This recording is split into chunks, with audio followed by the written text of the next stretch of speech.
Sup, guys? Toad back with you again. This is going to be the NCAA men's bracket special, where I'm going to actually fill out my bracket live and show you basically how I do this. It's going to be unbelievably autistic, crazily autistic. I got the numbers, man. I'm going to try to explain what I do. Try not to take too long with this. My bracket's going to get busted again. You know, it's just the way that it is. We like to have fun with it, man. I'm in a couple of money survivor pools as well, so that's going to be fun as well, where it's like the NFL Survivor, where each day of the tournament you have to take one team to win outright, but then you can't pick that team again. So obviously, as the tournament gets down to very few teams, you want to try to have all those teams that are left still alive. So it's going to get crazy. I don't even know how my bets did tonight, but I'll be back in the morning with the actual betting show to talk about my actual bets. This is going to be the bracket, but I am going to be looking at the college basketball odds here as well, because I do want to look at the market. This kind of helps me. I use the market for like the first round games, basically, once it gets filled out. But let's get right into it, man. So basically what I will say is that when you fill out a bracket, people do it wrong, man. What they do is they just pick, like, they'll just start up front, like, oh, I'm going to take Auburn. I mean, obviously, yes, I am going to take Auburn in that first game. But people will look at each individual matchup in the first round. And, yeah, you do want to do that. But they'll pick those games, then be like, oh, let's look at this next matchup. Now I think this is going to happen. The problem with that is as you get further and further down the line, the matchup becomes more and more hypothetical. So that matchup might not even happen. And with the way that these things are scored, like this is on ESPN, standard scoring, you get the most points for getting the champion, right? Because every round is worth the same amount of points. So 320 points. Each first round game is only worth 10 points, but then the championship game is worth 320. So that's where you want the focus on. You want to make sure that you get that champion right, first of all. And really, there are only a few teams that could do it. And I know I talked about it in one of my other videos where I'm trying to use multiple different things here. And I'll show you the game theory that I use. You do have to use game theory, but I will also say that for the champion pick, even though these things might wind up coinciding with each other, for the champion pick, you do want to have like a really narrow list of teams that fit like a certain criteria. Like there's something where they have to be like at a certain like efficiency level in both offense and defense on KenPom, and like historically almost every champion hits that. I know recently I think like it's hitting it at about a 70% rate that it is a 1 seed. The majority of the time, not always, but almost all the time.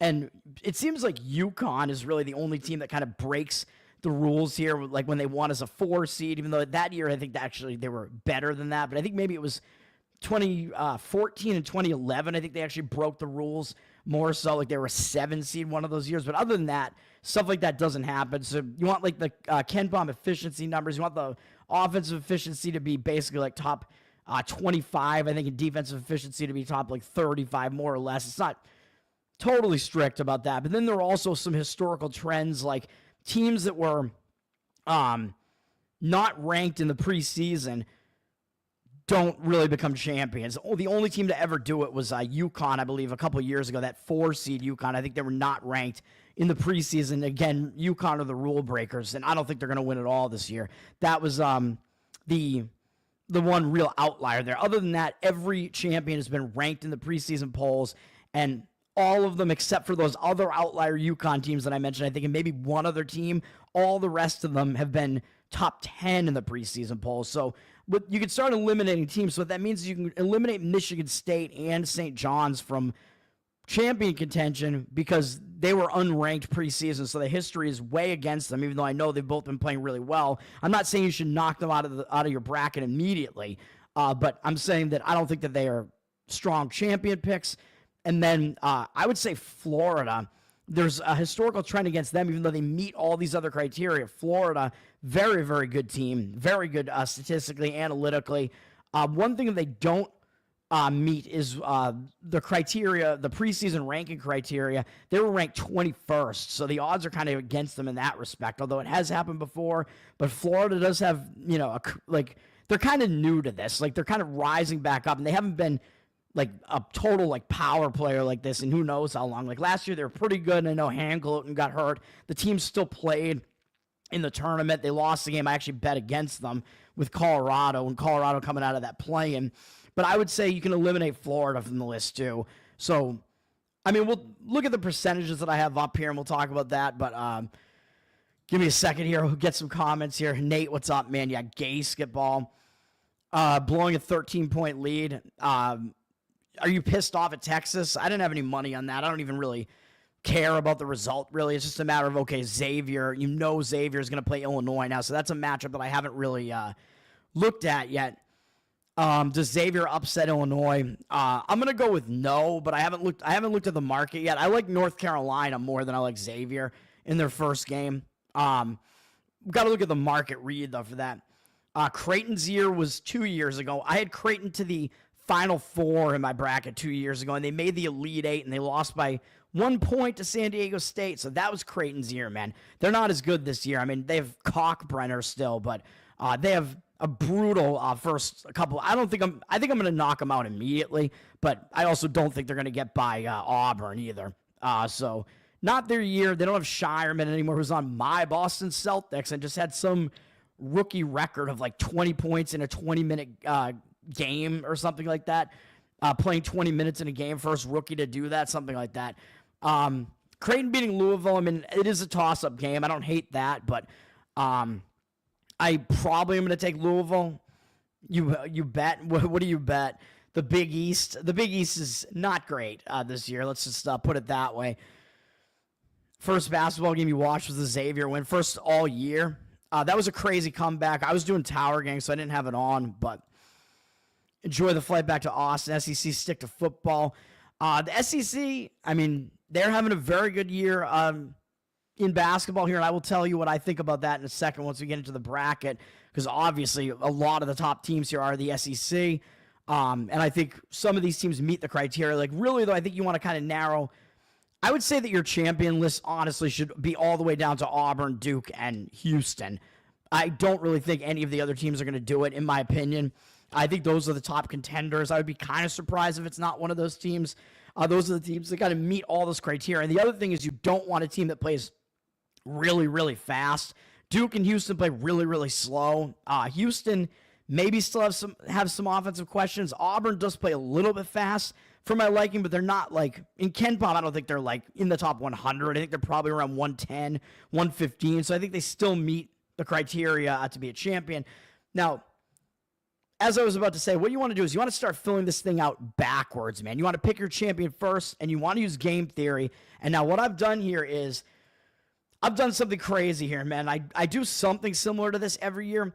This is game theory, so you want to use leverage. And how much you use leverage here, and what I mean by leverage is you want to find teams that are being picked at a higher rate than they should be at different points in the bracket, especially like really lopsided areas like that where like the public has a perception of one team, they're going to pick that team. But if you can find a spot where the actual odds for that team to like lose or the odds for the team against them are better than what the public are giving them, you might want to look that way. And I'm not saying that you should play all underdogs and play every leverage spot because that would be crazy. Like I'm going to have almost no underdogs in the first round, man. I'm just going to mostly pick favorites. I know that's not fun, but I just want to get points here in the bracket. But you'll have like some upsets along the way, and you'll have a few like areas where you can get a little bit more wild in the bracket, which gets a little bit more fun, where you're picking leverage spots that aren't like so crazy, like low percentage that they're never going to happen. So you want that percentage chance to still be like enough that it's like, oh, this is definitely a possibility, plus have that leverage on top of it.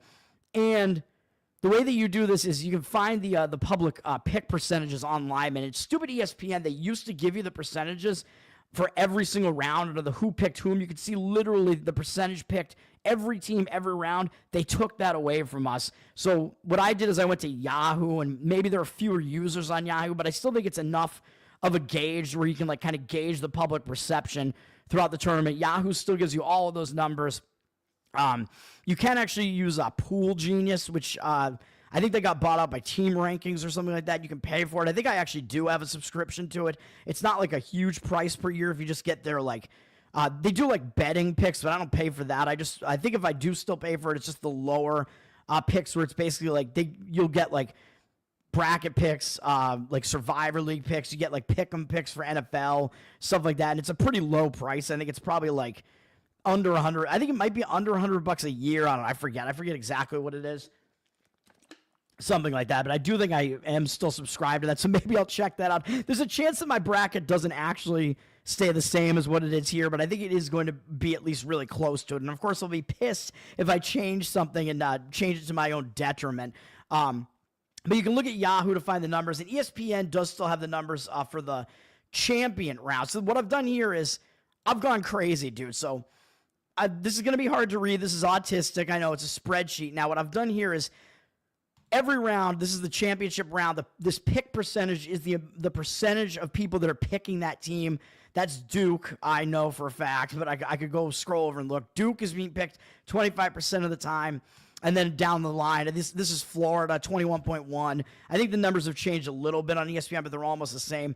But that's why if you see my percentage picked to get to the championship game, these numbers might look a little bit off because from here all the way to the left, I went with Yahoo instead. Except I didn't do the first round because the first round I actually kind of just look at the market. I just kind of read the market for the first round to fill out the rest of the games that are left, and I don't really do. Usually those are like leverage plays anyway, though, because the way that I read the market is I fade the public a lot anyway with those plays. So that's kind of the way that I do that. Hopefully this is all making sense. But then what I do is I have to take how many people, what's the percentage of people that are picking this team, and then I want to compare it to the actual percentage odds. And how do I do that? Well, there are a few different ways that you could do it. There are free sites that do it. KenPom, as I always talk about KenPom, you can go buy KenPom for like $30 a year. Gives you all the analytics. Good tool for sure. His post might be a free post. He posts a blog post every year, which is all exactly that, all of the team's percentages. He runs like 10,000 simulations or something. Gives you the percentage that each team gets to a certain point in the bracket. So you could use those percentages. Evan Maya, which is kind of like the new up-and-coming site there, I think his tournament percentages are also free, even though he has stuff that you can pay for, like his betting models and stuff. He's doing a really good job over there, too. He can give you the percentages, and Bart Torvik, who's very similar to KenPom, he also does it. And you can get all of that stuff for free. So you could use those for the percentages. But my problem is for the these analytical models, they don't take into account injuries and stuff like that, man. And the betting odds do. So I've actually gone really crazy this year. I'm using the betting odds for this. And the way that I've done this is you take the betting odds and you have to, first of all, you have to translate the betting. So I have this whole right section over here where these are literally all the betting odds. I don't know if they've changed that much. And I only went to get to the Sweet 16. I didn't do the first round because the first round, obviously, you can just look at the lines as they change, and you can just use those lines that way. So I haven't done the first round. Everything else I've done, the championship odds, I think, haven't changed at all. But the problem is, so you say, oh, okay, Duke is plus 320. They're like 3.2 to 1 to win the whole thing. So what does that equate to? Well, if you just do the calculation, that equates to a 23.81% chance to win. Now, the problem with that is that's a raw percentage, and you know the bookmakers, man, they want to make money here. So if you take all the percentages or all the odds, I mean, they give you and all the you translate those to the implied percentages, you total it up, it comes out to 130% or so. So that's the issue here. So you know that the books are trying to get money, man. Obviously, that's what they're doing. So in the futures market, they're basically going to win unless certain like specific teams that have too high like an amount of money on them win, right? So then what you have to do is you have to say, okay, I have to somehow like translate these numbers to what they would be based off 100%. So I kind of do a simple calculation. What I just do is say, well, what percentage is 100 of 130.18? It's 76.8%. So then I multiply all these raw percentages by 0.78%, and that's what gives me this number, the championship percentage that you actually get from the odds. This is called the over round, by the way, in betting terms. The amount of implied percentage that's over the 100%, because that's where the books get their money. I kind of call it the VIG sometimes. Technically, it's called the over round. I know this is getting really, really autistic here. I apologize. You're betting on Creighton for this round. I'm absolutely not putting money on that game. And the one thing I really don't like about Creighton there is the location, I think, is really bad. I think it's very it's ridiculous that the location is what it is. It's in Lexington, Kentucky, so Louisville fans are going to pack that place. So they're going to have like a semi-home advantage in the game. I know that's factored into the line. Louisville's not that big a favorite, but still, SEC fatigue, well, I still think there's a decent chance that you're going to get an SEC winner here. It's probably about 50-50, I would say. Creighton or Omaha, yeah. You definitely don't want Omaha. No sleep. Yeah, that's right. I have no sleep, man. Or you're off to sleep. Good night, Matthew. I'm running on no sleep. Dude, this week I run on no sleep because I get obsessed with the bracket. I'm in these bracket pools, even though they're not for like a whole lot of money or whatever. Only small amounts of money, but it's like, again, just like with betting, I care more about being right than the actual money, man. It's like a rush when you're right. I hate being wrong, and that's the whole thing, and I don't want to be wrong. Now, back to how I do this. Let's pick a champion, okay? So Duke has the best odds to win it, but as you can see here from my translation here, after seeing that they're plus 320, Florida's plus 380, Auburn is plus 400, Houston is plus 600, and then there's a big gap after that down to, I think these two teams are Tennessee and Alabama, I'm pretty sure. They're both at plus 2,200. And I would exclude Tennessee because I don't think their offense is really good enough, and because Rick Barnes never makes the Final Four. He's had 20 chances to do it, and he hasn't done it. And Alabama, they play too fast, and their defense isn't good enough. So I would eliminate those two teams. Again, I'm not going to eliminate them immediately in the bracket, but I would eliminate them from being a championship pick. So now we're basically just looking at these top 4 teams here, and I told you I kind of want to eliminate Florida already, but let's look at what the numbers say here. So now what I have here is I have the championship percentage, what percentage are being picked. So Duke is being picked 25% approximately on ESPN. The odds translate to them actually being an 18.29% chance to win. So you might say, well, that means that you should pick Duke because they still have the greatest percentage chance to win, right? It's only slightly more than Florida and Auburn, right?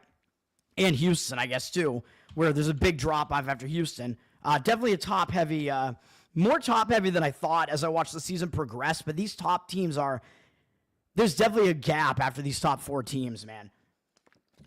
Where I thought we might get some chaos. We might get chaos at the lower levels of this bracket, but I think the cream is going to rise to the top, and these top teams are going to be tough outs in this tournament for the most part. Now, this means that Duke is being picked 6.71% more than what the actual odds are. So that's negative leverage, and they're the most picked team. So that means you probably don't want to pick them. And now, again, it depends on what your pool size is. So if you're in a really small pool and you want to just pick the team that has the best odds all the way through, you might beat the other players in your bracket, man, if in your pool if they don't do the same thing. Like, that's giving you a decent chance to win, for sure. But the bigger your pool gets, the more you need to, like, differentiate yourself. And you don't have to go crazy with it. If you differentiate yourself on the champion pick, then that means you don't have to differentiate yourself as much elsewhere in the bracket, even though I will in certain places, but my bracket it gets kind of chalky for the most part when you do this. Even, you might think the champion is even a little bit chalky, but it really isn't if you're taking a team that's actually being underpicked and has a really good percentage chance to win. Man, my mind is all over the place. I forget. I was going to say one other thing.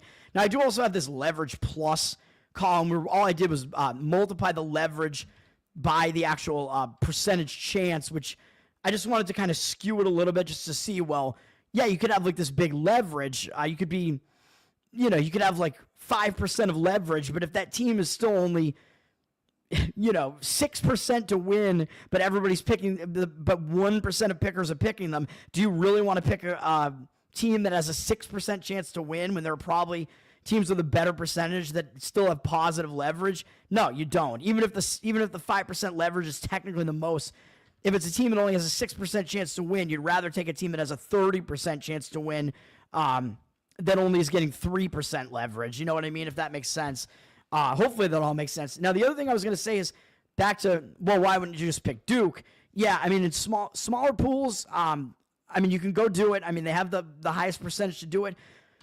But if a quarter of the players are picking them, that means that you're going to have the same champion as a quarter of the people in your pool. So you have to differentiate yourself elsewhere in the bracket. And sure, you can. You might be better at picking than they are. You might find some spots where there are like teams that are the lower seed that are actually favored, stuff like that. You might have some places where you differentiate your bracket and you might still win. Yeah, for sure. I mean, Duke, one of the top teams. They're definitely one of the teams that could win this whole thing. But I kind of question them a little bit just because they were in the ACC, even though they really, really do have the metrics. The ACC is a little bit weaker in my opinion, and they're very freshman heavy, which tends to not be that great in the tournament, but their analytics are all there. They play a slow style, very balanced, top 5 in both offense and defense. So yeah, all the analytics say they are a very strong champion pick.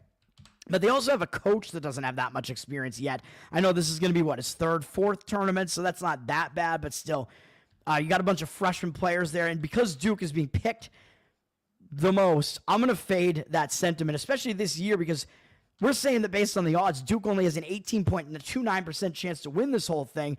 So that means that in all the other, in 81% of the time, they're not going to win. That's what that means. So they're not that heavy a champion. Like, I think UConn last year was a heavier percentage champion than this. I think they were like in the high 20s. And I got busted picking against them. So I have no problem with going against Duke. Down to the next one, Florida. I can tell you based on just hearing all the talking heads, you want to go against what a lot of the talking heads say, man. I don't think any of them are really that good. I mean, there are a couple of them that are, but most of them not very good. So many of them are picking Florida and Michigan State, by the way. I mentioned Michigan State. It seems like a lot of them have Michigan State getting out of Auburn's region instead of Auburn.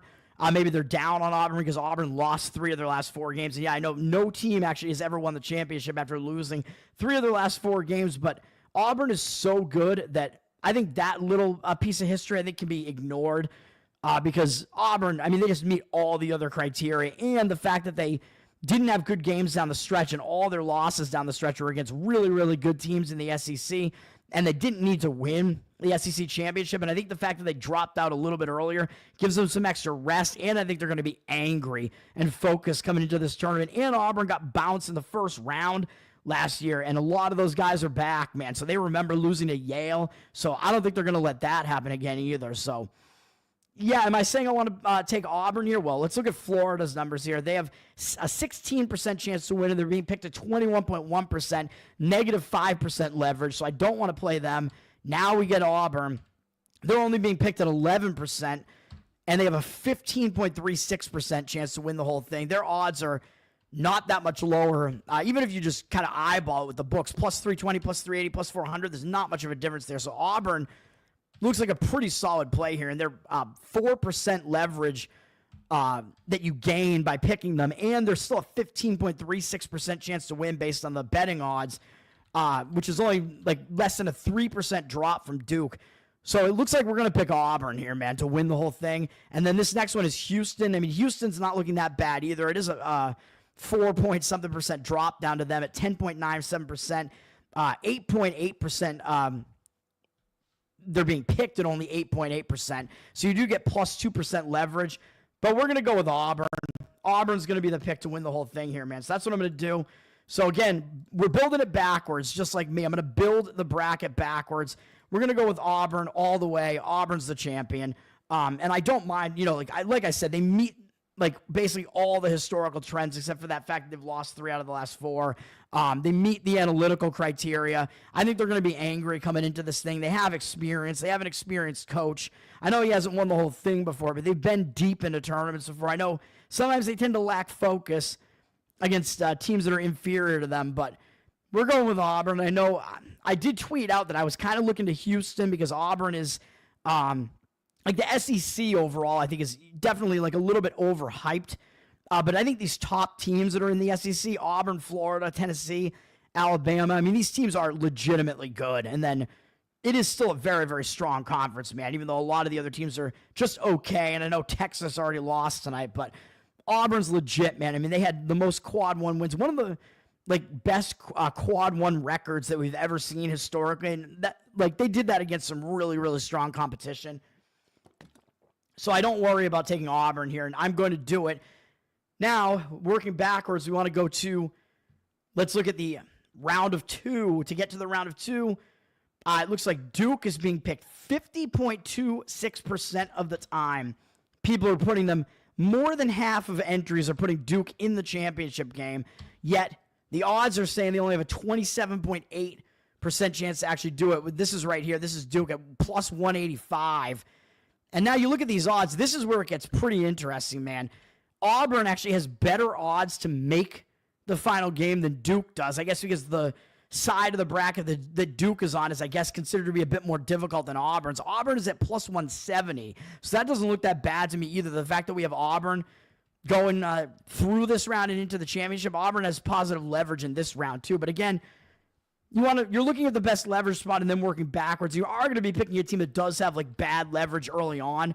But the thing is, Auburn is such a good team that you're looking at bad leverage, but still like a 50% chance to get to a certain point or whatever. So like, or in the earliest rounds higher than that. So it's still a decent play. And still Auburn actually has the highest percentage chance based on the odds to get to the Final Four as well. Auburn, I believe they're actually a favorite to get to the Final Four. I have them at minus, this is Auburn, right? Yeah, minus 140. Although that translated for me because I knocked off the over round, it translated down to a 48.79% chance. So take from that what you will. I mean, if you see that they are a favorite, you could argue that maybe it's a little bit above a 50% chance is what the odds makers are telling you. But my over round calculation, maybe it's not exactly right because the way that I did these other rounds is instead of dividing it into 100, I divided it into like 200, 400, 800, etc., 1,600 throughout the other rounds. You know what I mean? Just because I knew that that's what the total percentage should wind up being with that amount of matchups. And then I just did that, and I just assumed that the over-round is just evenly dispersed across the whole thing, which maybe is not the greatest assumption, but I just want to try to ballpark this enough that I can see where are the teams that are being overpicked and underpicked. And Duke is certainly being way overpicked here to get to the championship game. And then we have Florida at 27.4%, but they're being picked at 37.13%. But also, because I have Auburn on this side, I already have Auburn in the championship game here, so I can't put Florida in the championship. So I have to look over here. I have to look at Duke, Houston, Tennessee, Alabama, teams that are on that side. Oops, I'm looking at the odds again here, or the pregame market there. Okay, so, right. Where was I? So now I'm looking at Auburn again. Well, I already have Auburn. I don't need to look at Auburn anymore because I already have them winning the whole thing. Next up, we have, this is Houston. They're down to a 21.19% chance. They are 6% less likely than Duke to get into the final, but they're only being picked 17% of the time. So Duke is being picked over half of the time, but they're not close to having odds that are above 50% to actually make the final, believe it or not. So giving up 6% of the winning percentage here, because that means Duke's going to not make the finals. Basically, almost 73% of the time, they're not going to make the championship, according to these odds. So that does mean you want to look elsewhere, and there's not that much of a drop-off down to Houston right here. They have positive leverage of 4-something%. So that's what I'm going to do. I'm going to go with Houston. And Houston is kind of an interesting team because if you look at their where are they? They're down here in the Midwest. Zooming in on ESPN's bad, this is bad UI there, man. So I'm going to put Houston in the final. Houston, one of my teams that I was looking at maybe having them go all the way because this is a Houston team that has tons of experience. Kelvin Sampson, coach there. He's been there forever. They have some experienced players who have been there. This team has been in the tournament every year for the last few years. They made the Final Four, I think, in one of those years, if I remember correctly. They've been made decent runs in a couple of these tournaments. Usually their problem is that their offense goes stagnant, but they're actually a more offensively efficient team, I'm offended by it, than they have been in the Kelvin Sampson era. So I think that makes them more of a contender this year than other years. Their defense is still really good, and they still play really, really slow, which is decent for a tournament run. Although, again, I am going with Auburn here. Houston, and then we have to pick the total points of the championship game. Championship game is usually a bit lower, so what do we want to go with? 140 or something? I don't know what the total is going to wind up being. Anyway, yeah. So Houston is an interesting one, man, because if you look at the odds to get out of this region, Houston has the best odds. Tennessee has the second best odds. And Gonzaga has the third best odds to get out of this region. Gonzaga is an 8 seed, and Ken Bum has them as the 9th best team in the nation analytically. So Houston, if Gonzaga wins, and they are a decent-sized favorite against Georgia here, if Gonzaga wins, that means Houston gets a really tough matchup right away. So if you look at the leverage here, or the percentages to get through, Houston is very, very strange, where they have good leverage in the final 2 rounds there, which is why I like it. But the early rounds, they don't have good leverage. And they're only, let me see, what are they? Well, they're still 79.9. They're still 80% actually to get to, or no, excuse me, they're 70% to get to the round of 16. They're being picked 80% of the time to get to the round of 16. So there is negative leverage there. They're only 70% to get there. That's how good Gonzaga is, but still 70% chance. I mean, that's still pretty high. I think that's fine. So I'm still going to go with Houston there. But Houston, interesting team because they have these weird, if you look at their actual betting odds, that's what I really wanted to look at here. Houston's betting odds with their, let's see, like they have decent odds here, but then if you look, they're like there's like this weird drop off in the odds because it's like once they get by Gonzaga, their odds kind of improve quite a bit versus the rest of the field, right? So it's kind of interesting. But Houston will be that pick. You're a Creighton fan, yeah. Season tickets, pretty sweet, man. Does Arizona beat Duke? I'm going to go with no on that, I think. Yeah, you want to be right. That's true. Charles, what's up, man? Yeah, we're building backwards for sure. Thanks for hanging out, guys. Bracket show is going to get a lot of people in here. JC, what's up, man? I don't know if I've said what's up to everybody who's in here, but you like the Air Force show that's in Nebraska at Creighton? I don't know. The air shows are a pretty cool thing, man. All right, so we got to fill in the rest of our Final Four now. So let's go to Duke's region. We need to look at Duke in the East here. Let's see what we got going on in the round of 4 here to get to the Final Four. Duke looks like they're 45.62%. They're 65.58 picked. That's how many people are picking them to get to the Final Four. So obviously there's negative leverage there, big negative leverage, 19.96. So this is a leverage spot where if you want to, you could try to bang Duke like out of the tournament here, but I think Duke's region is kind of weak, man. And if we see here, let's take a look at Duke's in the East. What else we got in the East? We got Alabama. They're looking. So there's a huge drop off here. I mean, where are we looking? Oh, we're looking round of 4 here. That's down from 45.6 all the way down to 15.21. Alabama's still negative leverage at 15.21%. They're being picked at 17.71, which is a little bit better, but still, you're still looking at negative leverage, and that's a 30% drop off from Duke. So Duke, they really gave them an easy region, man. Duke, compared to even though they're going to lose the region, they're not going to make the Final Four more than half of the time. They're a slight underdog to do it. I mean, you go down to find the best, like the first positive leverage team here. Here it is, Arizona. So that was the question. So now we have to answer that question. Arizona, you're dropping all the way down from a 45% chance to a 7.9% chance, an 8% chance. Yeah, they have positive leverage, 4% positive leverage. If you were in like a huge bracket pool and you really had to differentiate yourself, I would say do it. But I just think the percentage that you're getting by picking Duke here is just too high. Above, like you're dropping all the way down, almost 40% down, like 38%. You're losing 38% on that chance down. So I think you have to put Duke in the Final Four, man, unfortunately, because I hate them. So we're going to move Duke. This is getting super chalky. We got 3 1s in the Final Four, but I mean, these are some strong 1 seeds, man. It does happen. And we're still fading the public a bit by bouncing Duke prior to the championship game. So we're getting a little bit of leverage on doing that.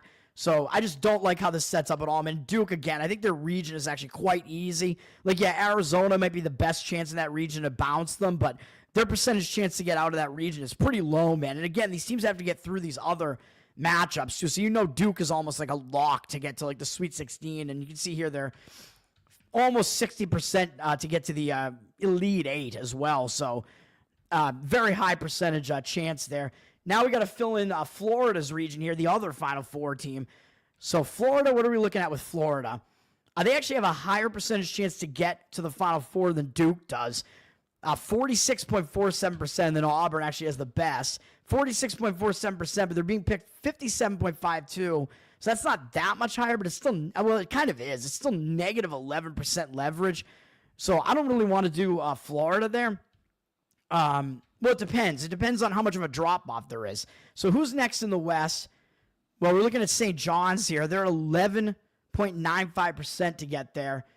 Did I miss a team? Let me see. And they're at, let's see, 7.61% leverage there, negative 7.1. So St. John's, I told you, they're being overpicked, man. Them and Michigan State.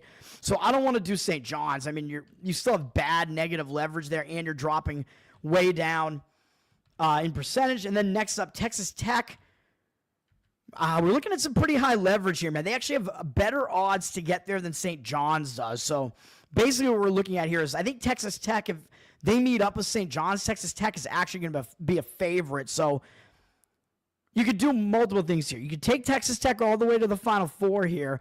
But if you don't, you could you should have them beating St. John's, I think, based on the leverage that you would get. That's a big leverage spot, taking Texas Tech over St. John's. And Texas Tech is a good team, man. Like, analytically, they're good. I think they're actually in Ken Palm's top 10, I think, or very close to it. They're actually a very good team. St. John's is too lopsided, man. They play too fast, and they don't score, which is a weird combination. And I know they're really hyped. Like, they've barely lost any games this year, but they played a little bit of a softer schedule in the Big East. I don't trust them. They're new to this whole thing. They haven't been in the in a spot like this, a high seed in a tournament game. They haven't been there for forever. And it's Rick Pitino's first season coaching there, even though I know he's a very experienced coach. But he doesn't have like multiple years with some of these like players that are there and whatever. So I kind of like the idea of taking Texas Tech here, man. You're getting nice positive. This is the most positive leverage. You're still at 12.87. I mean, that's a bit of a drop-off. It's like 31%, 32%? I don't know. That's a tough one. Should we do it, or should we like go total chalk and take Florida? I mean, that is a bad leverage spot, man. Duke was minus 19, which is even worse. Florida's a little bit less leverage, and I took Duke, I know, because the drop-off was just too ridiculous. I think this drop-off is not as bad, and Texas Tech is better than St. John's. As far as leverage, 6.09% positive again. They're only being picked 6.78% of the time to get there, and you're still looking at Florida being below 50% to get there. And Texas Tech, I think, is viable enough. I think I am going to do it. I think I'm going to do Texas Tech. I mean, they're a solid team, man, and they do have experience there, and they really didn't look good in the they bowed out of the Big 12 so I'm going to put them in the Final Four. They bowed out of the Big 12 tournament there, man, and they really didn't look good in the Big 12 tournament. But then Florida, they're going to have to play a lot of games in quick succession, man, because they won the SEC tournament. So I think they're being a little bit overrated for that reason. And again, I think they're pretty green. They're pretty new to this. Whereas Texas Tech, they've had a decent run of being like of getting into this tournament. And last year they got bounced by NC State as a favorite in the first round. So I think they're going to be an angry team, man. So Texas Tech, that's the way to go there, in my opinion. Let's go with it. I'll have Texas Tech in the Final Four, so not all 1 seeds. We'll have 1 3 seed in there who I think is a very legitimate team. And there are some historical trends that Texas Tech is actually the number 9 overall team in the bracketing process. They're the top 3 seed, and that team has a history of doing pretty well in the tournament. Not making the Final Four all the time, but that's the way it is. All right, now let's fill in this other let's look at this other Elite 8 matchup here up against Auburn here. Who are we going to put there? It's going to be between Ole Miss. This is where it starts getting more fun, man, because you have a narrow set of teams that you have to go with. Ole Miss, North Carolina, Iowa State, and Lipscomb. Marquette, New Mexico, and Michigan State and Bryant. You know Michigan State's going to get overpicked. Everybody's going to have them there. So do we bounce Michigan State at some point? Do we put somebody else here? Let's look at the leverage for the... Where are we at? We're in the South. Yeah. So let's look at the South to get to the Elite 8, the round of 8. to match up against Auburn. So Michigan State's going to have the best odds out of that other side of the bracket, 33.84, but they're being picked 62.52%, so that's negative 28.68% leverage. If you think my odds are, my percentages are correct, and I think they're close enough. Like I said, Michigan State is definitely being overpicked there, and it looks like there's like a 2/3 chance that they're not going to get to that Elite Eight game. And I told you, this Michigan State team, they weren't ranked in the preseason. Florida was almost unranked, and St. John's was unranked. So those three teams, I kind of put them a little bit back, in the back seat a little bit for that reason. So now, who else do we like in the South here? Auburn is already up here. I already put them in the they already have them winning. So we're only looking at this other. So we're looking at Michigan State. We're looking at the bottom half of their side of the bracket here. Obviously, we're not going to look at, the 50. We're not going to look at Bryant, needless to say. So we're looking at Ole Miss, North Carolina, Marquette, New Mexico, Iowa State, and Lipscomb probably is not going to be it either. Let's be honest there. So what do we got here? Let's take a look. Let's look at the South. I should be... Michigan is in the top half of it, so we're not looking at Michigan. So Iowa State's up here. So Iowa State, they have positive leverage, so we could go with Iowa State here. 25.38%. Let's see here. Yeah, and they're only being picked 21.74%, 3.64% leverage. Iowa State's a decent team. I mean, the one question mark with Iowa State is the fact that they have, they're missing their point guard, basically, or I think he's their point guard, Gilbert. He got hurt again. So Iowa State, I know I mentioned that stat like not too long ago, where Iowa State had only had one loss during the season with their big three guys all being intact there. Momcilovic, Gilbert, and what's the other guy's name? Jones, I think. With those three guys, they had only lost one game up until the final few games of the season, and then they did lose a couple more, and they lost Gilbert. That is a big loss. So then the question is, how far do you want to have Iowa State go? They are positive leverage, and they're 25.38%, whereas that's not that huge of a drop-off there. It's only a drop-off of 8% from Michigan State's odds and positive leverage. So I think we should go with Iowa State there. I mean, it would be fun to go with one of these other teams that's a little bit more of a drop-off. We got North Carolina. Ole Miss is at 13.54% and plus 7% leverage. So that's not looking that bad either. But that's a bit of a drop-off from Iowa State. What was Iowa State? 25? Yeah, so it's a 12% drop-off.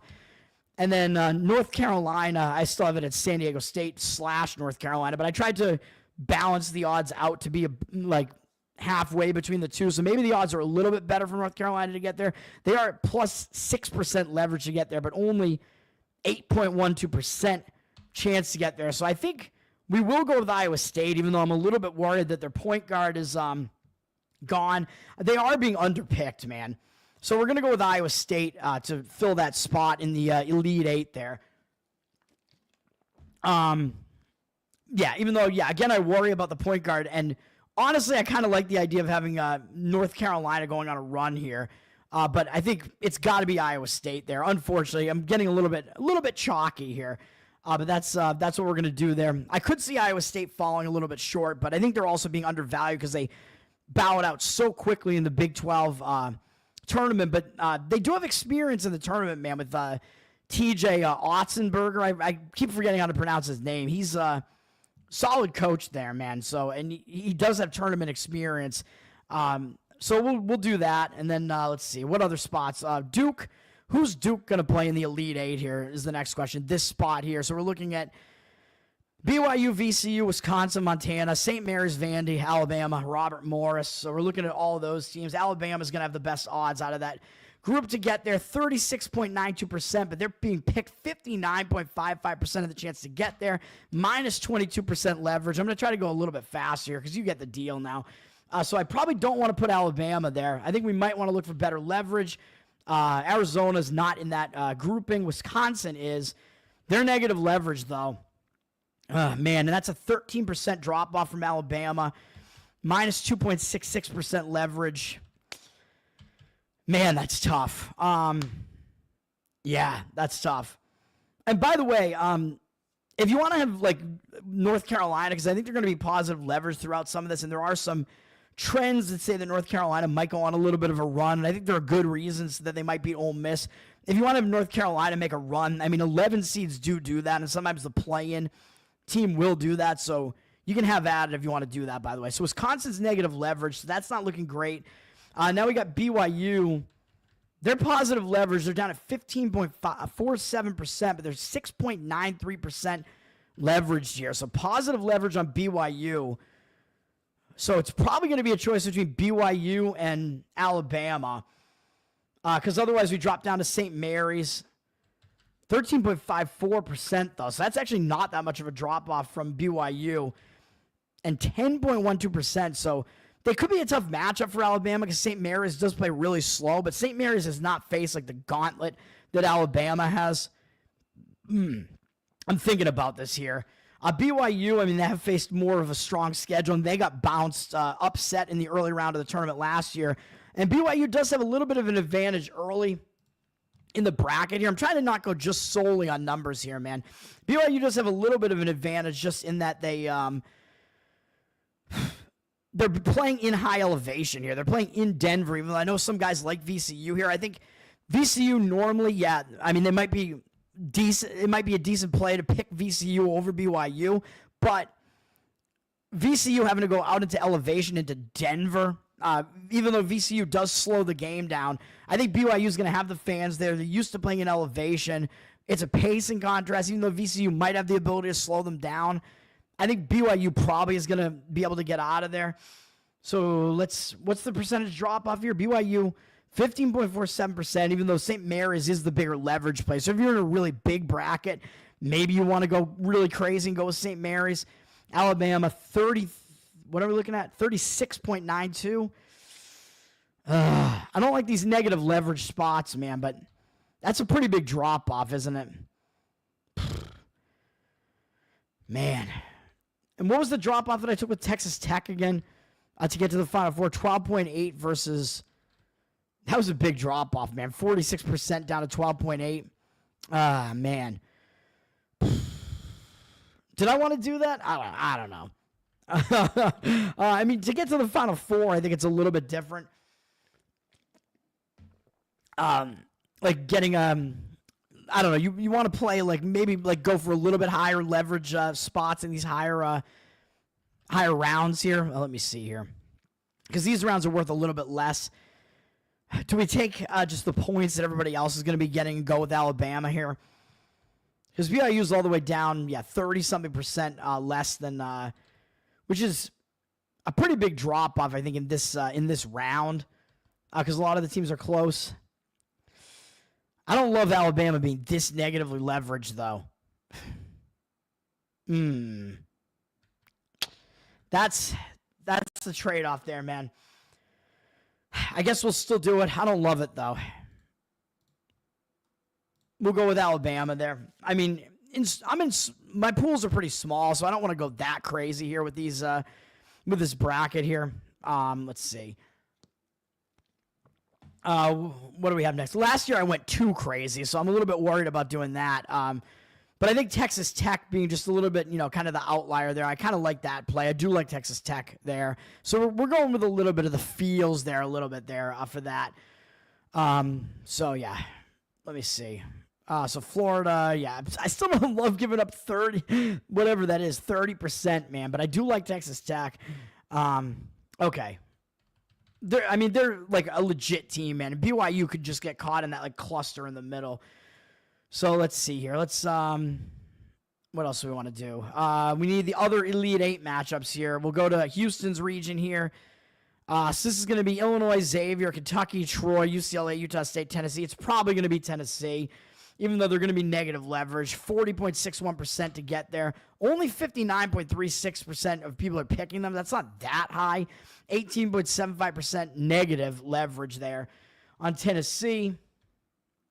And then we have Kentucky. Kentucky's definitely overpicked, man. We're dropping down to 17.66. I don't love the idea of putting Kentucky all the way there. I think they're going to be without, they're without Jackson Robinson. They're kind of a mess, man. I just don't see Kentucky making a long run. I think they're vulnerable. I mean, their defense isn't very good. 24.5% picked. 17.66. So that's a pretty big drop off there from Tennessee.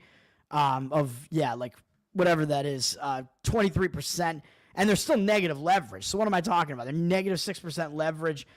We go down, we got Illinois is on this side of the bracket. Illinois' positive leverage of 14.3% to make it 7.34% of pickers are picking them. Nobody likes Illinois, man. Illinois, they lost early in the Big Ten tournament. I think they lost in a blowout to Maryland. They looked like shit.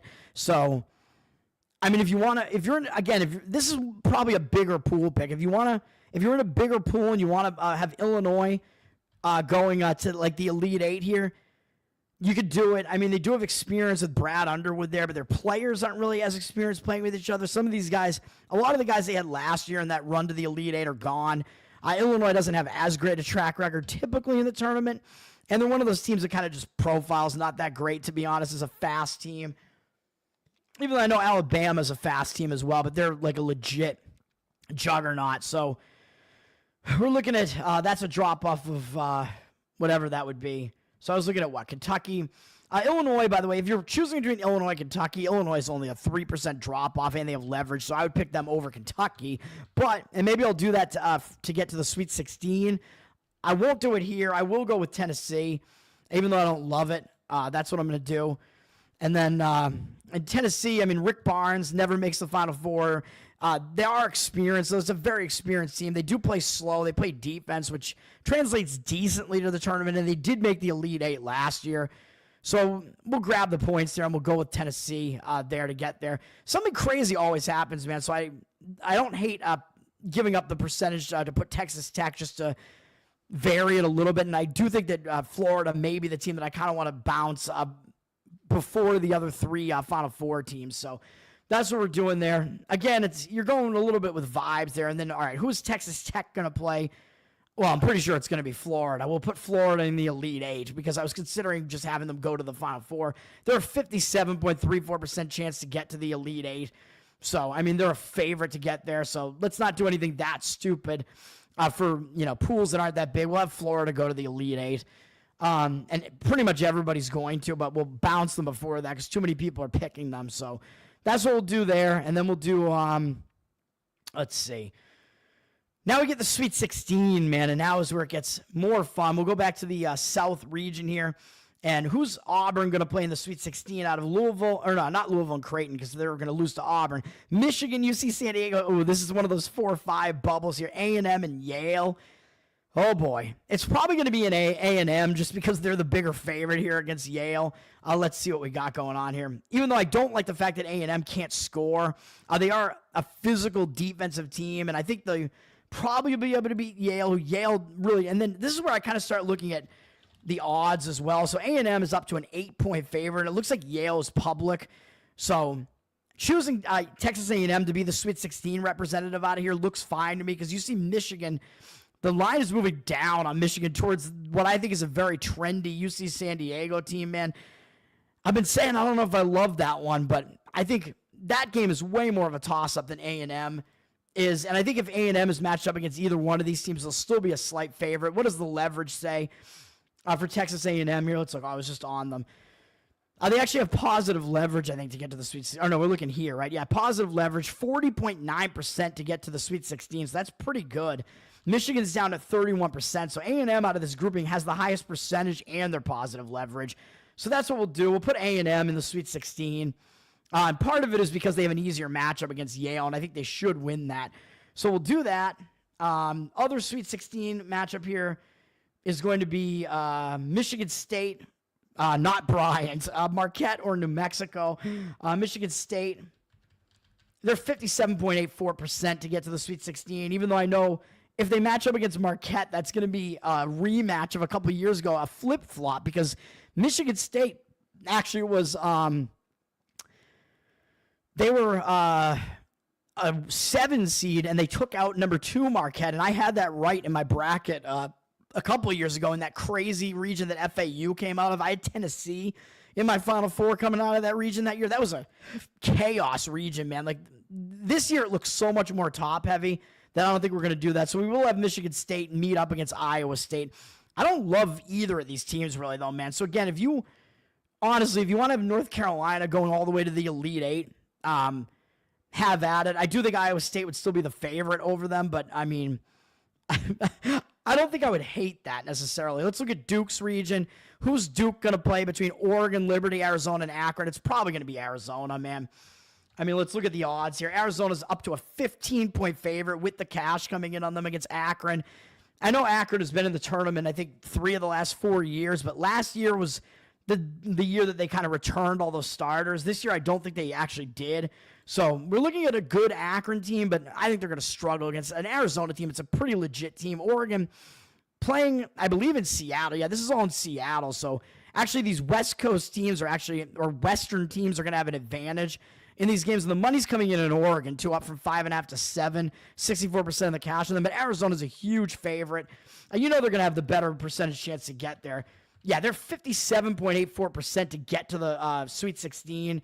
And actually a little bit of positive leverage, only being picked 56%, so 1.83% leverage on that. Whereas, where's Oregon at? It's because it's going to be one of those two teams. But I know I'm not picking any of these cool 12-5 upsets here. Maybe I'll pick a couple of them, though. Oregon, negative leverage big time, man. They're being picked 34.48% to get there and only 25.71% chance. Oddsmakers are telling you it's a combination of Arizona being the better of the two teams. Oregon's been a bit overrated, and Arizona is more likely to advance out of their first matchup. Negative 8% leverage on Oregon there. And they have the second best odds to get there. We don't need to belabor this. Arizona is the pick to get there. So we'll do that. We'll have Arizona getting there. And then the other Sweet 16 matchup here, which is to face Alabama. It's going to be this pod here. This could be chaos. BYU, VCU, Wisconsin, and Montana. Who are we going to have coming out of there? BYU, 32.14% to get out of there, man. Whoops. As I messed the number up there. Yep, there we go. 32.14%. That was right? That's what I had? Yeah. And Wisconsin at 44.94, but they're being picked 63.54, so negative 18% leverage on Wisconsin. They're 12% more likely than BYU. And then where are the other teams? VCU is way down here. 20%, not that bad, and plus 12 leverage on VCU. So BYU and VCU both high leverage. VCU very high leverage, but BYU, whatever that is, 12% chance. So you're looking at gaps of 12% there. And then, of course, Montana. We're not picking Montana. Do we go with the leverage one here for the Sweet 16 here? Wisconsin is pretty negative leverage. It's not that much of a drop-off there. And I kind of like BYU being in elevation, man. I think it could be bad. And BYU, I had them making a run to the Elite Eight last year and got caught. But let's have them go to the Sweet 16. They got hot at the right time. And I know people are probably going to be picking them. And they're not that big of a favorite, though. So that's what I'm a little bit worried about. But as opposed to the other ones, Wisconsin doesn't have great odds, even though they're a 17% favorite against Montana with 57% of the cash. Their odds to get to the Sweet 16 aren't really that great, even though the BYU, the money's coming in on VCU. That does worry me, actually. BYU is sitting at a 2%, 2.5 favorite there. 56% of the tickets on 74% of the cash coming in on VCU. Man, that worries me. But BYU, I mean, we're not picking who's going to cover here at the very least. And BYU, I still think the elevation is going to help them there, man. So, yeah, I mean, it worries me slightly. Wisconsin is almost certainly going to be in this game here, and they're a pretty solid team. But I don't know, man. I think having to play in Denver, I just don't love it. Justin, what's up, man? I haven't done Drake versus Missouri yet. Missouri's a pretty big favorite, though. I'm going to pick Missouri to advance. Against the spread, maybe a different story, but Drake's been in the Drake doesn't have a tournament win in their history, by the way. I'm pretty sure they're 0-5. What else are you guys talking about here? The air show, yeah. And then what else? Alabama has retard strength, yeah, with Cole. The gut feeling. Yeah, it was just with the Texas Tech one, though, just because I'm going to bounce Florida there with that one. And then A&M, yeah, they do skip the basket, but A&M, they get so many offensive rebounds, so I think their physicality should get them by Yale. And then this Michigan-UC San Diego game is such a crapshoot, dude. It's just crazy. So let's go down to Houston's region here. Who's Houston going to play here? in the Sweet 16 between Clemson, McNeese, Purdue, and High Point. Let's take a look here. Clemson, they're a very good analytics team. They made the Elite Eight last year unexpectedly. But their coach that they have, they don't have a good record in high-pressure games, even though they made the Elite Eight last year. He's 30%, straight up in his games, coaching this Clemson team in, late-season games into, tournament games, despite going that far last year. They're being overpicked here. 37.9% chance to get there, but over half of pickers are picking them. 50.18%, so negative 12% leverage. That's not looking great to me, whereas Purdue actually has better odds very slightly to get there. And Purdue's just been ugly, man. They got bounced in the Big Ten tournament badly by Michigan. I actually lost money on that. Purdue has not looked good, man. But they have plus 1.26% leverage. So looking like maybe we want to go with Purdue to make it there. Let me see. And then what else? Who are the other teams there? And let's look at the matchups here, man. Purdue down from 9 to 8. So the money is coming in on High Point. I don't know if I agree with that. 61% of the tickets, 65% of the cash on High Point. High Point, they're a fun team. They play a lot of offense. They score a lot, but their defense is very, very bad. It's the 5th worst defense in the tournament, and Purdue is a big favorite here. And Purdue scores well. They're efficient at scoring, so I don't think High Point has a good matchup there with the fact their defense is just really bad. I think Purdue might be angry. I know Purdue has a bad track record in these early games of the tournament, man. But last year, maybe they got that monkey off their back. I know they don't have Zach Edey anymore, but they did make the final last year, of course. Matt Painter is still an experienced coach there. They're always in the tournament. They do have very experienced guards at the very least. Clemson got some experience as well, but Clemson lost one of their best players in the ACC tournament, man, and they made more of a run in the ACC tournament, so they might be a little bit more tired and maybe a little bit overvalued coming into this, even though I know analytically they look really good. They're very balanced offense and defense. Purdue, very, very efficient offense. Their defense isn't as good, but they also slow the game down, which High Point isn't going to want, whereas McNeese and Clemson both play slow. So, that game could be a little bit more dicey for Clemson, man. That's a low-scoring total there, 133. That could be a close game there. And McNeese did make the tournament last year. They have an experienced coach in Will Wade. So McNeese, even though they got blown out last year, that was a fast-paced Gonzaga team that blew them out. And now they have that game under their belt, and they're playing in this tournament now with a lot of those guys coming back this year. I don't think they're going to be as nervous this time, and they get a team that plays slow just like they want to do. So I think the matchup is better for Purdue in this round. Purdue, situationally, I think it looks better because they bowed out of the Big Ten tournament early, so people are not going to want them. And they actually have the better odds to get there and their higher leverage. So we're going to have Purdue get to the Sweet 16. We're not going to have them get too far here this time. So the Matt Painter effect of them not doing well in the tournament could remain in effect there. And then we got to fill out this last who's going to play against Tennessee. Out of Illinois, Xavier, Kentucky, Troy, UCLA, Utah State. Or no, not UCLA, Utah State, just this pod. Illinois, Xavier, Kentucky, and Troy. Let's see. I mentioned before Illinois looks like they have positive leverage. We might go with Illinois. 39.12%. Chance to get there, plus 14.8 leverage. That's pretty good leverage there. They're only being picked 24.25. They're another team. They looked bad, as I said, in their conference tournament. Oh, and Clemson, I was just about to mention, I forgot, they lost one of their players in the ACC tournament with a broken hand on one of their guards, I think. So they are going to be somewhat short-handed, pun intended. All right, so Illinois, those odds aren't that bad, and Kentucky's aren't that much higher at 44.99 and negative 21% leverage on that. 66.8% of people are picking Kentucky to get to the Sweet 16. It's based on name. Nobody wants anything to do with Illinois. But, it's still Illinois with Brad Underwood, whatever. I'm going to go with the leverage on that one. I'll advance Illinois there. Oh, boy. As ugly as that seems, we'll go with Illinois there. I just don't like Kentucky. I think they're going to drop out of this tournament, man. They're not good defensively. They're they're a very schizo team, man. So they could make a run, but I know they are going to be angry as well because they got knocked out of the tournament last year, but they have a first-year coach with them this year. I know Mark Pope, he was somewhere else before this, but he's first year with Kentucky getting to the tournament. So there are some inexperienced reasons to not play them. So we're done with the Sweet 16 now, right? Is that it? Yeah. So now we're just filling in, or no, wait, I have to fill out this final, I have to fill out this final region here. Never mind. Memphis, Colorado State, Maryland, Grand Canyon up against Florida here. Colorado State is actually a favorite, as I mentioned, although they're actually down from 2.5 to 1.5. I mentioned I liked Colorado State there, but the line is moving against them. I don't know. I wanted to take Colorado State because I think Memphis is in a weak,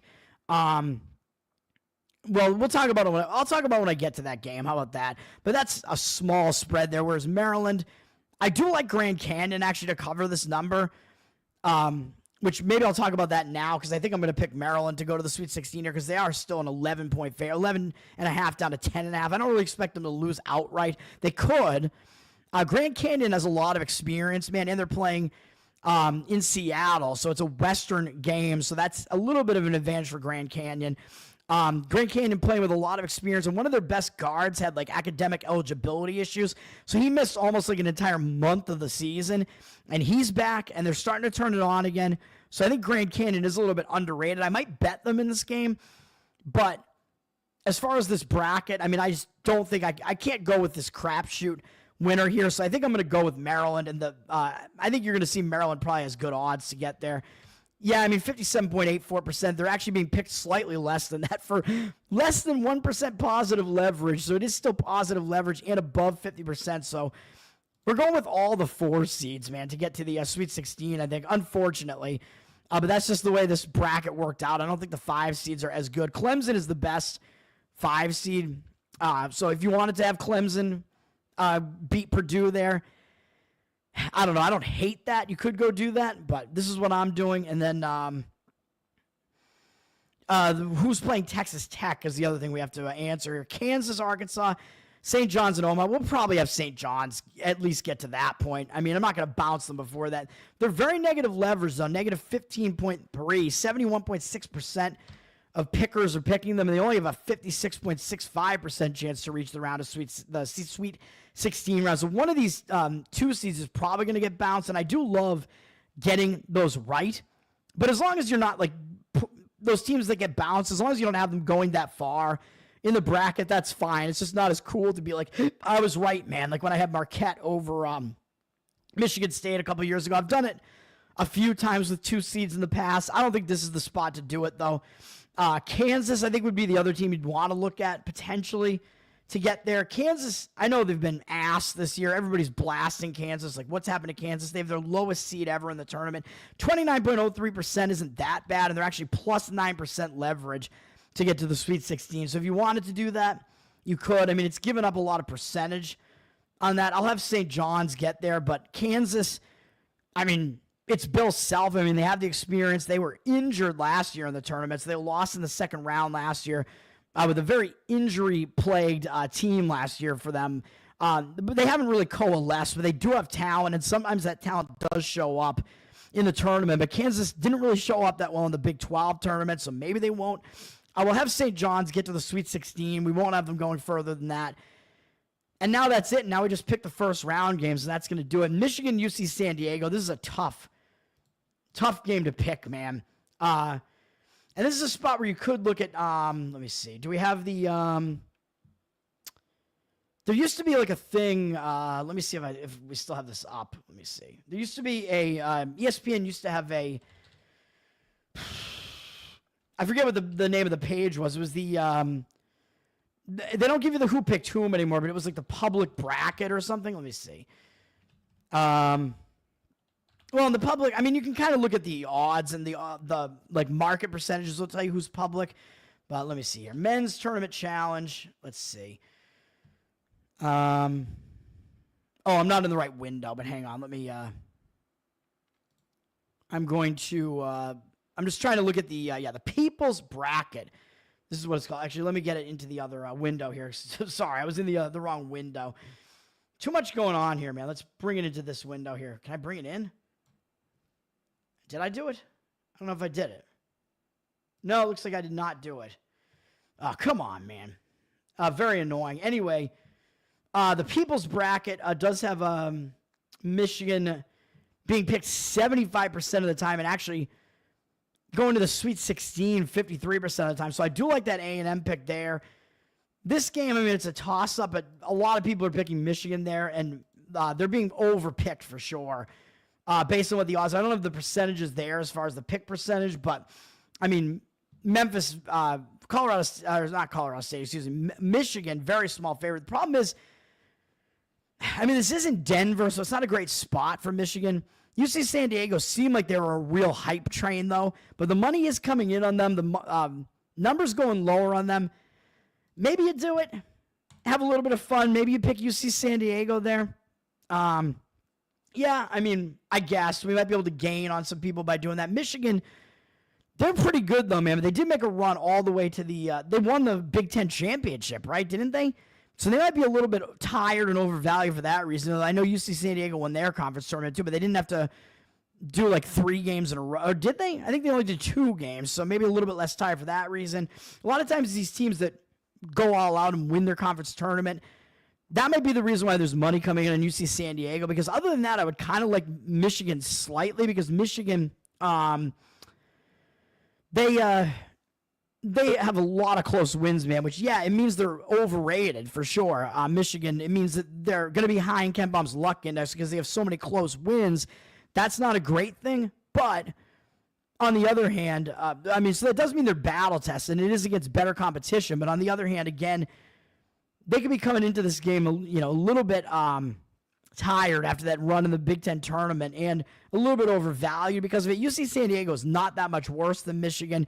They're a very balanced team. They can hit threes, which is, there is upset potential there. The worry that I have with UC San Diego, similar to with a High Point over there, is that these teams have never been to the tournament before. So you don't know how they're going to react. Like, they might be really excited to be here, and you see that happen sometimes, or they might like not be like the inexperience might catch up to them. And of course, Michigan does have an experienced coach with Dusty May there, but he's not experienced with these Michigan players other than this year, except for Golden, the big man who's there. But this UC San Diego team, I don't like that they're really, really hyped, but I think they might be able to get it done there. So in a game that's pretty much a toss-up line, we'll see what the market looks like tomorrow, but that might be the way that I'm going to go there, especially because you're fading. It's one of those early round games where you're actually getting value doing it, fading the public sentiment there, I think, a little bit.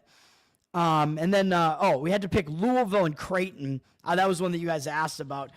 Money is coming in on Creighton. Louisville down from 3 to 2.5 with juice. This game's in Lexington, Kentucky, though, so I think the venue does help Louisville, and I know that's factored into the line, but still, Louisville, they did make the championship, though, and they were winning against Duke late in that game. So I don't know, man. 52% of tickets on 52% of the cash coming in on Creighton. I don't know if we're going to see the money continue to come in on Creighton or not. So I could flip-flop, my picks in these 8-9 matchups as we get into tomorrow. We'll see what actually winds up happening, but let's see here. What do I want to do? And then the People's Bracket, what does that say? Let's look at the People's Bracket here. Where's my other... Did I lose my other window? What the hell's going on here, man? I think I did. Let me see if I can just bring it up again, because I thought I already had it up. The People's Bracket. Yeah. Nope, that's the football one. What am I doing, man? I apologize. There's great production quality here from me, of course. Let's bring it in.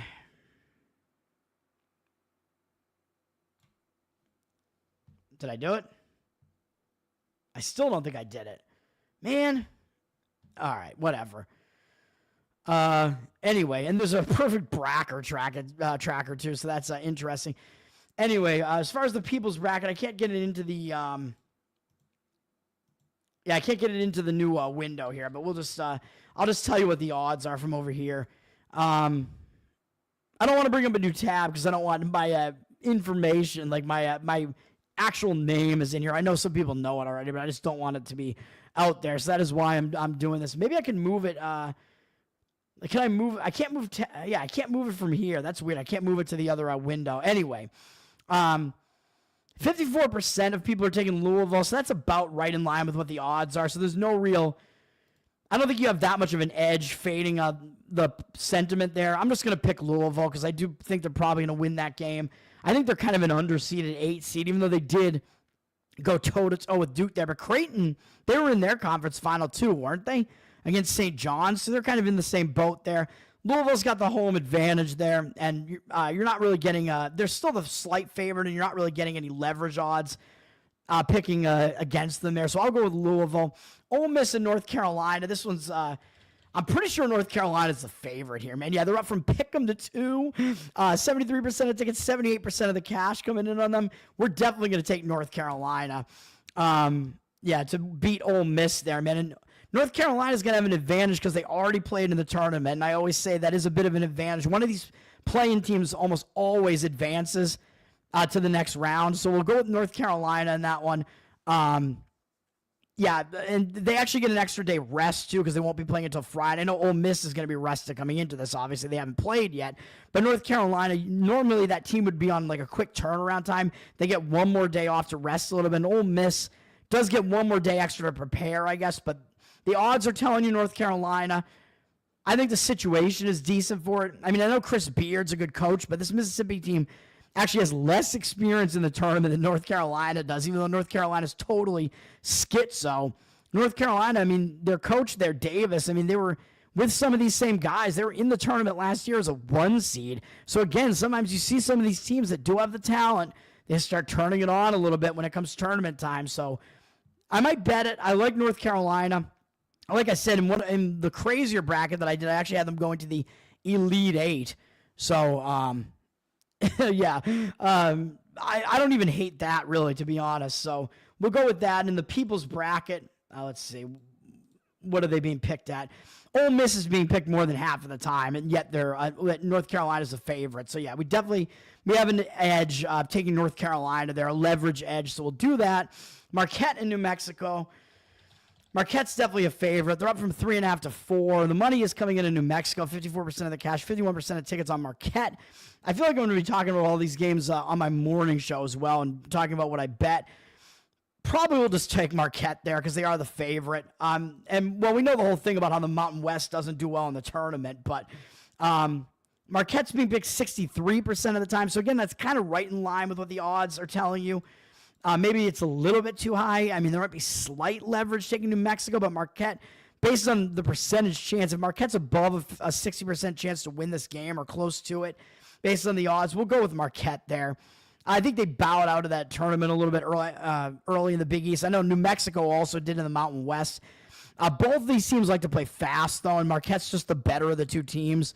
So probably not going to be a bet for me, but we'll go with Marquette there. Now, UConn and Oklahoma. I mean, UConn, we're going to go with UConn. I mean, they're the favorite. They're the better team. They're starting to turn on. Again, they're a team that has the experience as well. What did I just lose? Oh, they're probably UConn in here, not Connecticut, right? No. Are they not on here? What's going on here? Where's UConn? What the hell? No, here they are. Yeah. Oklahoma at Connecticut. Connecticut's up from 4 to 5.5 with juice. And the cash percentage is coming in on them. So I don't really care what the People's Bracket says with them. I'm sure they're being picked at a high percentage. 68%. That's not even really that high. UConn will be the pick there. I mean, they're the favorite. They have Dan Hurley still, even though he's I picked Oklahoma by accident. No, UConn will be the pick there. I mean, Oklahoma, I mean, they came from out of nowhere. They had a good out-of-conference record this year, but really played kind of weak teams. I know the SEC is a strong conference, but UConn, they got the pedigree. I mean, I know a lot of people are going to pick them just because they won the last 2 championships, and they're going for the three-peat, but there is a reason for that. They still have a couple of the players that were there last year. They have the same coach. They're the favorite there. Don't need to overthink that. We'll go with UConn. Memphis, Colorado State. I kind of still want to go with Colorado State here, man, because they're one of those teams that made that run to the conference championship. They had to win their conference to get in. I know they're down from 2.5 to 1.5. 56% of the tickets on them, but 64% of the cash coming in on Memphis. So I know all that, but they're one of those teams where they're a 12 seed. Maybe I won't bet this, but in a bracket, I think the leverage makes sense to take them. They're a 12 seed, and yet they're the favorite. Memphis, as I said, poorly coached with Penny Hardaway there. Colorado State, I forget the name of their coach, but they do have a coaching edge there. He's a much better coach. Penny Hardaway, not a good coach. Memphis has not been good under him in the tournament. They turn the ball over way too much. Their conference, the American Athletic, is weaker than Colorado State's. Colorado State plays slow, and they can shoot decently, so that has the makings of a team that can win as well. I'm going to pick Colorado State there in my bracket. Let's see. Even though the market read is kind of going against them, they are still a favorite. And you know the people's bracket is going to have Memphis being picked over 50%. So there is a little bit of a leverage play there. Yeah, Memphis 62% of the time. So there is leverage still in taking the favorite, Colorado State. Missouri and Drake. I'm going to pick Missouri there. I know Drake, a lot of people like them as the upset. As I mentioned a bit earlier, Drake, they have not had a good pedigree in these tournaments, and they have a coach that's never coached in Division I before this year. And I know he's good, and he brought over his Division II guys, but these guys, this is their first year in Division I. They haven't been under the spot like this, and I know Missouri kind of came from out of nowhere this year too, but I think they can win one game where they're a favorite against another team that's very new to this in Drake. Even though I know Drake is really good, they're going to be a somewhat popular upset pick, I would imagine. Drake is actually probably being picked too high a percentage of the time here. What are they being picked at? They're being picked 40% of the time. So that means Missouri's only being picked 60% of the time, even though they're higher than a 60% favorite here. And the money is coming in on them, 68% of the cash on them, 79% of the tickets on Drake. We'll take Missouri in that one. Even though Drake does play really, really slow, which could frustrate Missouri, who's a fast team. Drake plays slow, and they can hit shots. But Missouri, I mean, I'm going to go with the favorite just to win the game. Obviously, we don't need them to cover, just advance in the bracket. And they're actually kind of a leverage play there because Drake is actually being overpicked. So just pick the favorite there. And then Kansas and Arkansas. Kansas is the favorite here. Kansas and Arkansas. Kansas up from 5-5 with juice, and the cash is coming in on them too. 72% of it coming in on Kansas. We're going to go with Kansas there. And again, like I mentioned already, they have a decent pedigree. I know Arkansas has Calipari there, but Bill Self has been at Kansas for a long time, and they've had some of these same players for a while as well. Hunter Dickinson's still there. I think you got to take Kansas in your bracket. At least they are the favorite, and they might be getting underpicked because they've sucked so bad. They're 61% is what they're being picked in the people's bracket. So I think that's a little bit lower than maybe what it should be. It's close to what it should be. I think Kansas is the right way. I mean, it's the fair. Like I said, I'm going to be taking a lot of favorites here. Somewhat chalky bracket, but it's a bracket that's chalk, but you're still fading like the highest picked teams while still taking really good teams to go the furthest. So that's what I kind of like there. So we'll have Kansas winning that one. John Calipari, first year under Arkansas. I know they're supposed to get Boogie Fland back, even though I call them Flanders. You want Drake because of the upset, because you don't like Missouri. Yeah, I mean, I don't think it's going to happen, but it's possible. Mussolini, that's right. Nancy, what's up? Thanks for hanging out, guys, for this long bracket. I know you want to see my final bracket. Maybe I won't change this at all until tomorrow, but I'm going to look at the 8-9 matchups are the ones that I'm like, I might want to flip it like late. Mississippi State and Baylor. This one, I think you can get a little bit of leverage on Mississippi State. They've flipped from a 1-point dog to a 1-point favorite here. 53% of tickets, 63% of the cash coming into Mississippi State. I'm actually surprised because Mississippi State is the SEC team. And, the SEC, I think they might be a little bit overhyped coming into this tournament. But 60% of the people's bracket are taking Baylor. So the leverage play says to take Mississippi State being picked only 40% of the time. People just like Baylor's pedigree, man. And, I mean, they do have, what's his name? Scott Drew is their coach there. By the way, his brother is at Grand Canyon, Bryce Drew. So, yeah, I mean, they do have Drew there. He's a very experienced coach. They do still have what's his name? Ogletree? Is that his name? Ogle something, whatever his name is. He's one of their best players. He was hurt during the season. He's back. I kind of expected Baylor to actually be the undervalued team here because they're the non-SEC team. They have an ugly record this year, but they're just carrying so much name recognition. And the market read is on Mississippi State. They're also the leverage play. So we'll do that. I already went over Oregon. I mean, Oregon's a decent-sized favorite with the cash coming in on them, and they're getting to play in Seattle. So I think that's too much of an edge over Liberty, even though Liberty does hit threes, and Oregon's a little bit overrated. So it could be a potential upset there with Liberty there, which is, of course, why I do have Arizona advancing further than that. I know it's fun to get the upsets right, but in my mind, I'm like, I can't do it, man. I can't pick an underdog that's that big. And, of course, Wisconsin, they're a 17-point favorite, so of course I'm going to advance Wisconsin against Montana. Don't have to overthink that. I mean, I don't even really care what the people's bracket is saying in that one. The People's Bracket is taking Oregon 79% of the time, which is probably about right.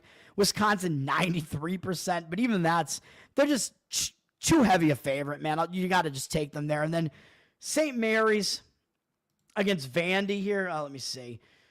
St. Mary's is the favorite, and they slow it down. And St. Mary's is an experienced team, man, too, with Bennett there. They can shoot pretty well. They slow you down, and they really frustrate you. And with Vandy not having much experience being in this tournament here, and Vandy maybe being a little bit overhyped because they're in the SEC, which is the better conference, they might get frustrated by St. Mary's slow style. And St. Mary's, I think, has the coaching edge with Randy Bennett there. Has done a really good job with this program. And they're constantly in the tournament, man. And sometimes they get knocked out. They got knocked out by Grand Canyon last year. They won their first round game the year before that and got knocked out by the eventual champion, UConn. So, I mean, it's not like St. Mary's has that bad of a tournament pedigree here.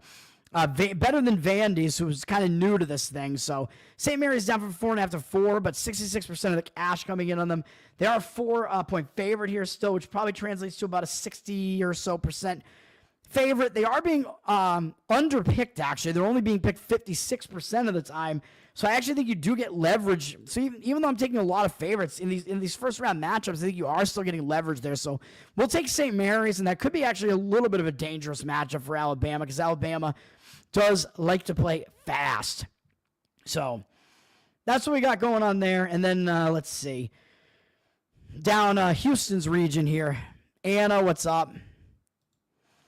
Your kid is going for GCU or to GCU. I might bet on them to cover in the first round. I kind of like that spot. I know some professionals are doing it.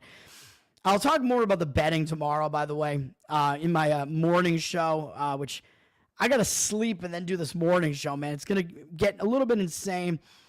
If Liberty took it on, we got an invite to the White House. Yeah, because they're Jerry Falwell school. Yeah, it would be pretty ridiculous there.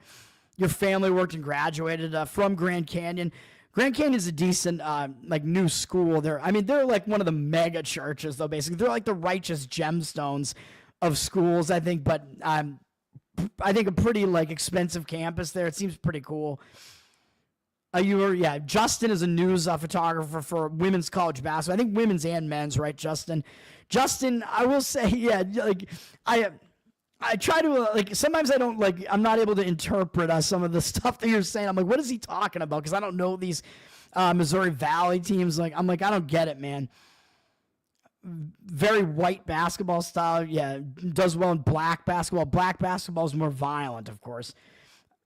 Oddly, though, the whites tend to be better shooters.